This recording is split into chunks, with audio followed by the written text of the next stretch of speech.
want to talk to you about something in particular. I think a lot of people may not realize how different genres of music are connected and interwoven, and you have that experience, with house music and coming with gospel. So can you maybe kind of give a little insight on how you were able to transition or mix things together and make it make sense for you?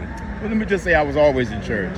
Even when I met Frankie Knuckles and met Farley, Jackmaster, Funk, Steve Silk, Hurley, all of the house music greats and executives, I was already in church, already singing in the choir. I was in the Thompson Community Singers, Reverend Bronson back then, and I was seeking a recording career as a teenager, 18, 19, you have a little dream. You want to be out there, yeah. But I would hear house music on the radio, and I would buy the records and found the label, and went over into Chicago and walked into the label one day and told them I could sing. And from there, I ended up meeting people like Frankie Knuckles and Farley, and they heard me sing and invited me in the studio, and that's how my house music career began. But I never was outside of gospel. I mean, gospel was always there, and that's why I was able to give house what I gave it, was because I had come from church, you know what I'm saying?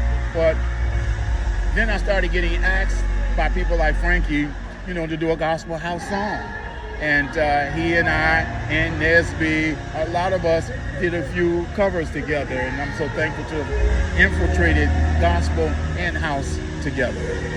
All right. You wasn't in the streets. You go always. Well, no. I was. I did do the club scene. Frankie Knuckles had a club that he had in Chicago, and I remember on my graduation night I went to the club, you know what I'm saying? Of course, being a house music artist, you had to perform in the clubs. That's where it was. But again, to be able to have those experiences, it grounded me, gave me a balance to know what I was singing about when I was doing gospel, and why we sang what we sang, and why the message was what it was, because I had the experiences.